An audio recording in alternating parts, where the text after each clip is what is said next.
अस्सलाम वालेकुम, welcome back to my channel. आज हम बात करेंगे फ्रांस की डायरेक्ट यूनिवर्सिटी के अंदर अप्लाई करने का तरीका किस तरह से है और कैसे अप्लाई करना है, क्या प्रोसीजर है। I will guide you each and everything in this video.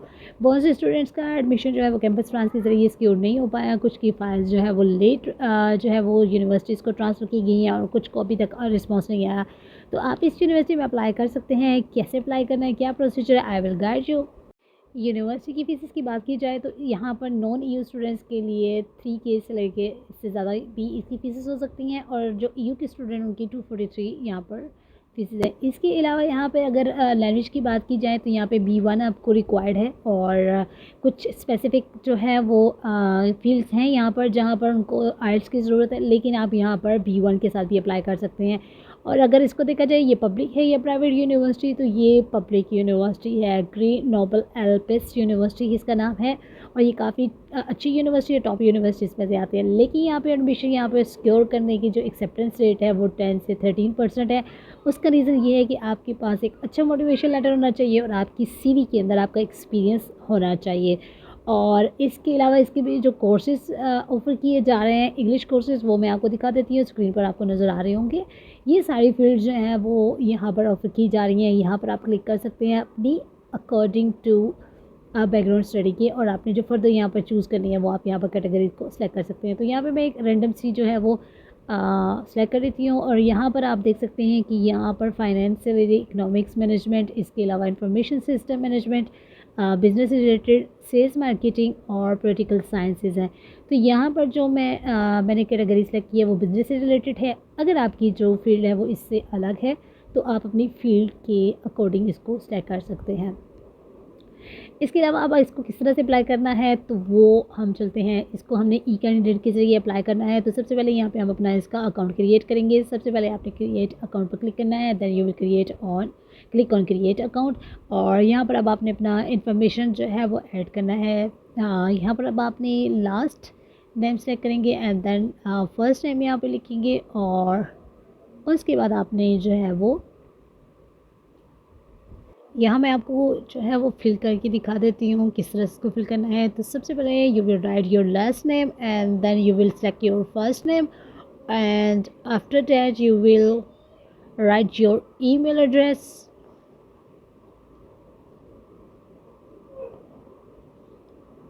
and then rewrite your email address and create your password।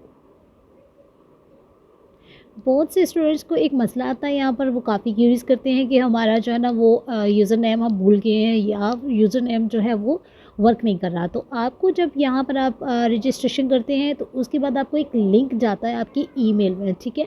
आप उस लिंक को जब क्लिक करेंगे फिर जाकर आपका जो अकाउंट होगा वो एक्टिव होगा, वरना अगर आप इसी तरह से उसको कॉपी करके पेस्ट करेंगे और उसको साइन इन करेंगे तो वो आपको एरर देगा और जो है वो आपका आगे रजिस्ट्रेशन नहीं होगी। तो यहाँ पर हमें ईमेल आ चुकी है, इस ईमेल को हम करेंगे ओपन, और ओपन करने के बाद ईमेल ओपन हो चुकी है, ये लिख रहा, इस लिंक पर आप क्लिक करेंगे और इसके बाद आपको यूज़र नेम जो है वो ईमेल में प्रोवाइड किया गया है, यहाँ से इसको करेंगे आप copy and you will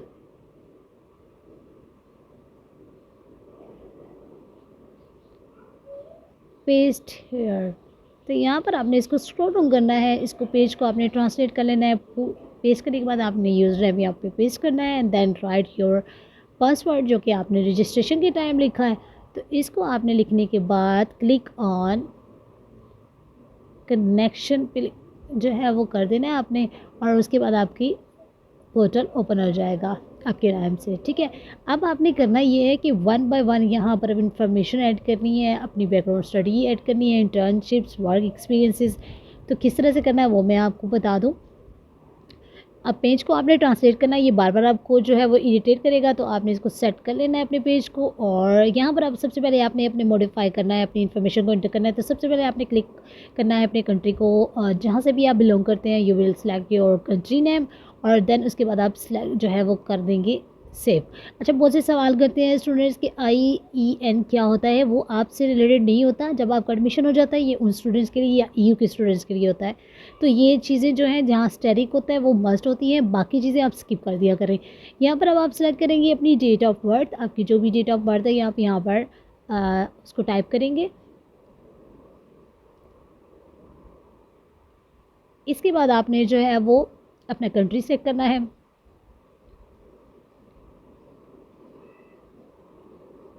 and यहाँ पर आपने जो है वो बर्थ ऑफ सिटी लिखना है, जहाँ पे भी आप पैदा हुए हैं, जिस सिटी में हुए हैं वो सिटी आप यहाँ पर लिखेंगे। और इसके बाद आपने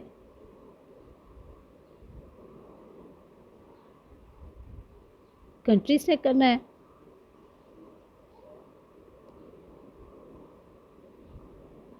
अच्छा, बहुत से स्टूडेंट्स जो हैं वो यहाँ से जो मैं ईमेल लिख रही होती हूँ या यहाँ पर जो मैं अप्लाई कर रही होती हूँ, ये स्टूडेंट्स के होते हैं, तो इनके ईमेल्स के ऊपर जो है वो मेल्स करके क्यूरीज करते हैं। मेरा ईमेल जो है वो डिस्क्रिप्शन में दिया गया है और चैनल के डिस्क्रिप्शन में भी होता है, तो आप वहाँ पर जो है वो मुझसे कम्युनिकेट कर सकते हैं। व्हाट्सअप नंबर भी हैं, ग्रुप्स भी हैं, इंस्टा का आईडी भी है, तो यहाँ वहाँ अगर आप मेरे साथ जो है वो कम्युनिकेट कर सकते हैं।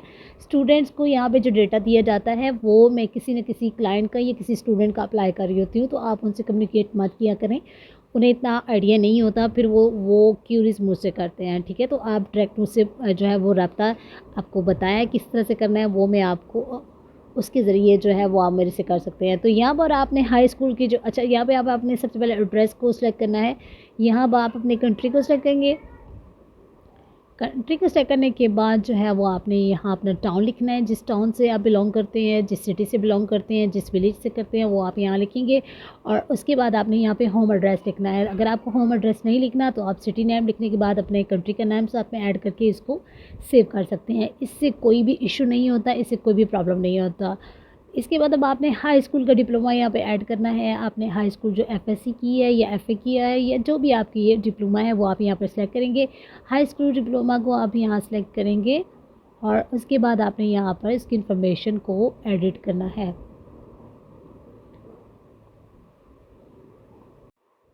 यहाँ करेंगे क्लिक और यहाँ पर आपने सेलेक्ट करना है आई हैव पर, और उसके बाद आपके पास नेक्स्ट पोर्टल ओपन हो जाएगा। अब यहाँ जो है वो ईयर ऑफ ग्रेजुएशन लिखना है। जब आपने एफएससी की है या आपने बैचलर की है वो आप यहाँ पर सेलेक्ट कर सकते हैं।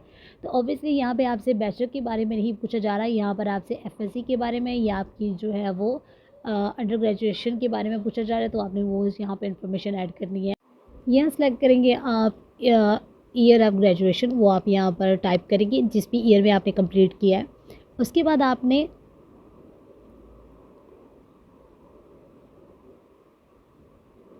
यहाँ आकर आपने 301 को सिलेक्ट करना है, जो कि एजुकेशन 031 को सिलेक्ट करेंगे, जो कि आपकी एजुकेशन इक्वल है। ठीक है, उसके बाद आपने जो है वो गुड को सिलेक्ट करना है। आप इसको ट्रांसलेट करके इसको सेव कर सकते हैं। ठीक है, तो मुझे फ्रेंड थोड़ी सी समझ आती है इसलिए मैंने उसको इसी तरह सेलेक्ट करके सेव कर दिया है। तो आप इसको ट्रांसलेट करके इसको फिल कीजिएगा। अब यहाँ पर आपने कंट्री सेलेक्ट करना है और जिस कंट्री से बिलोंग करते हैं और आपने जहाँ से अंडर ग्रेजुएशन की है उस कंट्री को आप सेलेक्ट करेंगे और यहाँ पे आपने ईयर ऑफ ऑब्टेन लिखना है। जब भी आपने बैचलर की डिग्री जो है वो ली है वो आपने सेलेक्ट करना है। और यहाँ पर अगर आपका डिप्लोमा नहीं है तो आप अदर डिप्लोमा लिख कर यहाँ पर इसको सेलेक्ट करेंगे और इन्फॉर्मेशन ऐड कर लेंगे। ठीक है,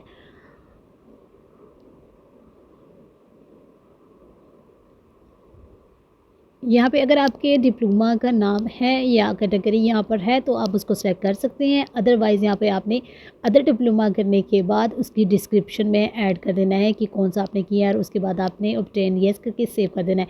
अगर आपकी मास्टर के अलावा बैचलर के अलावा अगर आपकी कोई भी एजुकेशन है जैसे कि B.Ed है या फिर आपका कोई डिप्लोमा है या फिर आपने मास्टर किया हुआ है तो आप उसको भी यहाँ पर सेलेक्ट कर सकते हैं। यहाँ सबसे पहले आपने एज इट इज़ जो प्रोसीजर आपने बैचलर के लिए अप्लाई किया था वैसे ही करना है। यहाँ पर अब आपने अपनी कंट्री को सिलेक्ट करना है और देन आपने ईयर ऑफ ऑब्टेन सेलेक्ट करना है और उसके बाद आपकी जो ट्रेनिंग है वो आप सेलेक्ट कर सकते हैं। अगर आपने यूनिवर्सिटी से की है, मास्टर किया है और बैचलर किया है तो वो आपने अपनी अकॉर्डिंग सेलेक्ट करना है। तो यहाँ पर मैं यूनिवर्सिटी जो है वो लेवल का है तो आपने मास्टर सेलेक्ट करना है और यहाँ पर मैंने मास्टर की कैटेगरी किसमें की है वो यहाँ पर ऐड कर दिया और उसके बाद येस करने के बाद उसके बाद सेव कर दिया है।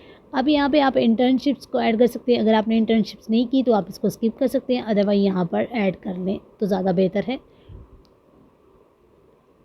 तो यहाँ पे इसकी डिटेल्स आप इंटर्नशिप्स की ऐड कर सकते हैं। इसके बाद आपने वर्क एक्सपीरियंस में आ जाना है। वर्क एक्सपीरियंस में आपने जो है वो सेलेक्ट करना है और न्यू वर्क एक्सपीरियंस पे क्लिक करना है और यहाँ पर आपने जिस ईयर में अपना काम स्टार्ट किया है वो यहाँ लिखेंगे एंड देन आपकी जो टाइटल है, आप जो काम कर रहे हैं, जो पोस्ट है वो यहाँ पे ऐड करेंगे, ड्यूरेशन ऐड करेंगे और उसके बाद आपने जिस भी जगह पर कर रहे हैं, जिस भी आप कैटेगरी में कर रहे हैं, कंपनी में कर रहे हैं, वो यहाँ पर ऐड करेंगे और उसके बाद आपने एप्लीकेशन पर क्लिक करना है। न्यू एप्लीकेशन पर क्लिक करने के बाद आप यहाँ पर देख सकते हैं कैटेगरीज में एडमिशन्स ओपन है। आपकी जो भी कैटेगरी है यहाँ पर अगर है तो आप उसमें मस्ट अप्लाई करें और इस तरह से डायरेक्ट एडमिशन्स आपके आ सकते हैं। काफ़ी सारी यूनिवर्सिटीज़ हैं जो अभी ओपन हुई हैं और होने वाली हैं और कुछ के जो कोर्सेज़ हैं वो पेंडिंग हैं, तो वो ओपन होने वाले हैं, तो आप अप्लाई कर सकते हैं।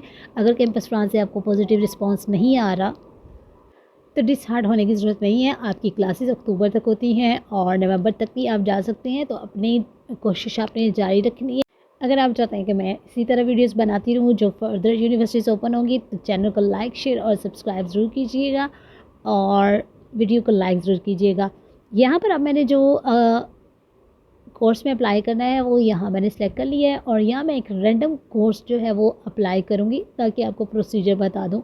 यहाँ पे जो है वो कंप्यूटर साइंसेस के एडमिशन्स ओपन है और कुछ में ओपन होने वाले हैं, तो यहाँ अपनी कैटेगरी को चेक करने के बाद आप अप्लाई कर सकते हैं। नहीं तो इसके लिए ये भी है कि आप अपनी यहाँ पर बाकी प्रोफाइल को रेडी करके रख दें। जैसे ही इसकी जिन कोर्सेज़ की एडमिशन जो है वो डेट ओपन होगी तो आप बस उसको सेलेक्ट करने के बाद उसको फिल कर सकते हैं। तो यहाँ मैं एक रैंडम कोर्स ले रही हूँ। यहाँ पे कुछ ऐसे डॉक्यूमेंट्स हैं जो है कि वो आपके रेलिवेंट नहीं होते, तो स्टूडेंट काफ़ी परेशान हो जाती हैं कि हमारे पास ये डॉक्यूमेंट्स नहीं है तो हम क्या करें। तो उसका सलूशन मैं बताऊँगी कि आपने क्या करना है उनका।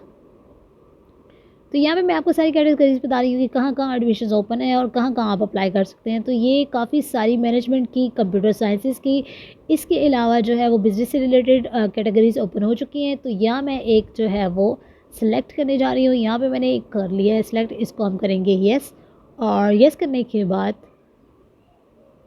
हमारे पास जो है वो डॉक्यूमेंटेशन का पोर्टल ओपन हो चुका है। अब यहाँ आपने 1 बाय 1 अपने डॉक्यूमेंट्स अपलोड करने हैं। तो यहाँ पे अगर आपकी कुछ डॉक्यूमेंट्स नहीं हैं तो वहाँ आपके सामने आप चेक कर सकते हैं, स्क्रीन पे नज़र आ रहा होगा कि documents does not apply to me. तो आप यहाँ पे क्लिक कर सकते हैं। ठीक है, जो डॉक्यूमेंट्स आपके पास नहीं है आप इसको क्लिक करेंगे तो फिर आपको डॉक्यूमेंट्स सबमिशन करवाने की ज़रूरत नहीं पड़ेगी। जो आपसे रेलिवेंट होंगे आप उसको जो है वो सिलेक्ट करेंगे। यहाँ पर आप चेक कर सकते हैं एडिशनल इन्फॉर्मेशन, क्वेश्चनरी का जो है वो फाइल्स भी होती हैं, तो इनको किस तरह से फिल करना है वो सारी चीज़ें मैं आपको बताऊंगी। सबसे पहले इसकी जो है वो ऑप्शन डॉक्यूमेंट्स का ओपन करते हैं, उसको फिल करते हैं। सबसे पहले यहाँ पे सीवी अपलोड कर दिया, उसके बाद यहाँ पर आपको जो है ये फॉर्म नज़र आएगा। अगर इस कैटेगरी में आप अप्लाई करें तो ये फॉर्म आप फिल करेंगे। यहाँ पर अब आपने जो है वो इसके बाद आपने जो है अपनी सीवी अपलोड करनी है और ट्रांसक्रिप्ट और डिप्लोमास जो है वो आपने ऐड करने हैं और इसके बाद जिन फॉर्म्स को आपने फिल करना होगा तो इन फॉर्म्स को हम ओपन करके एक बार आपसे डिस्कस कर लेती हूँ। इन फॉर्म्स को आपने पीडीएफ में ओपन करना है, इसको आप ट्रांसलेट कर लीजिएगा और ट्रांसलेट करने के बाद ये सब कोर्सेज़ के लिए फॉर्म्स नहीं होंगे। ये कुछ जो कैटेगरीज़ हैं, कुछ कोर्सेज़ हैं जिनके लिए फॉर्म्स की ज़रूरत पड़ती है, तो ये उन्हीं को जो है वो उन्होंने फिल करने होते हैं। यहाँ सबसे पहले आपने फ़र्स्ट टाइम लिखना है, लास्ट टाइम लिखना है, उसके बाद अपना कॉन्टैक्ट नंबर लिखना है और ईमेल लिखना है। ठीक है, टेलीफोन नंबर लिखना है। उसके बाद आपने जो जॉब एक्सपीरियंस है वो आप यहाँ पर लिखेंगे और कहाँ कहाँ जो है वो आप काम करें वो उसकी डिटेल्स लिखेंगे। यहाँ पर अब आपने जो है वो अपनी जॉब डिस्क्रिप्शन देनी है और उसके बाद आपने कैंपस फ्रांस के ज़रिए अप्लाई कर रहे हैं या डायरेक्ट अप्लाई कर रहे हैं, इसको आपने सेलेक्ट कर लेना है और पेज को जैसे ही आप ट्रांसलेट करेंगे उसके बाद आपको समझ आना शुरू हो जाएगी। यहाँ पे आपने लैंग्वेजेस आपको कितनी आती हैं वो ऐड करना है, उसके बाद आपने एक्सपीरियंसेस के बारे में लिखना है, फिर आपने एक मोटिवेशन लेटर लिखना है। सारे मोटिवेशन लेटर जो है ना वो चैट जीपीटी से नहीं आपने लिखने, कुछ ना कुछ जो है वो आप वहाँ से कॉपी करके कुछ एडिटिंग किया करें, सेम एडिटेड फॉर्मेट को मत यूज़ किया करें। उसके बाद आप जो है वो इस प्रोग्राम में क्यों अप्लाई करना चाह रहे हैं, क्या वजह है और आपकी बैकग्राउंड स्टडी किया है, ये सारी इस फॉर्म के अंदर आप फिल करेंगे और उसके बाद आपने जो जो डॉक्यूमेंट्स यहाँ पर ऐड किए हैं वो यहाँ पर आप सेट करते जाएंगे और उसके बाद आपने लास्ट में आकर इसको टिक करना है और अपने सिग्नेचर और डेट लिख देनी है और इसको दोबारा से सेव करके पीडीएफ में यहाँ पर आकर अपलोड कर देना है। इस तरह से ये फॉर्म हो जाएगा। फिर अब इस फॉर्म को आपने जो है वो ट्रांसलेट कैसे करना है, गूगल के अंदर जाएंगे और वहाँ पे अपलोड करेंगे तो ये पीडीएफ फाइल आपको ट्रांसलेट करके इंग्लिश में दे देगा और आपने डाउनलोड कर लेना है। इस तरह से आपका जो फॉर्म है सारी प्रोफाइल जो है वो फिल हो जाएगी। और उसके बाद आपने ट्रांसमिट माय एप्लीकेशन के ऊपर क्लिक करना है। यहाँ पे आप इसकी लास्ट डेट देख सकते हैं, कब इसकी लास्ट डेट है। और अगर आपने कोऑर्डिनेटर के साथ कम्युनिकेशन करना है तो ये ईमेल है, आप इसके साथ ईमेल पर भी कम्युनिकेट कर सकते हैं। और ट्रांसमिट में जो है वो जब आपकी फ़ाइल कंप्लीट हो जाती है तो ये ग्रीन कलर का हो जाता है और उसके ऊपर आप सबमिट पर क्लिक कर देते हैं। यहाँ पर अगर आप बाय मिस्टेक अगर कोई भी एप्लीकेशन आप सेलेक्ट कर लेते हैं और आपको जो है वो उसको डिलीट करना है तो आपने यहाँ पे सिलेक्ट करना है और उसके बाद आप उसको कैंसिल एप्लीकेशन करेंगे तो आपकी जो वो फ़ाइल एक्स्ट्रा जो आपने बाय मिस्टेक सेलेक्ट की है तो वो यहाँ से हट जाएगी। तो ये था प्रोसीजर। और अगर किसी तरह की क्यूरी है, किसी तरह की प्रॉब्लम है तो आप मुझसे जो है वो रब्ता कर सकते हैं। चैनल को लाइक शेयर और सब्सक्राइब ज़रूर कीजिएगा। अपना ख्याल रखिएगा।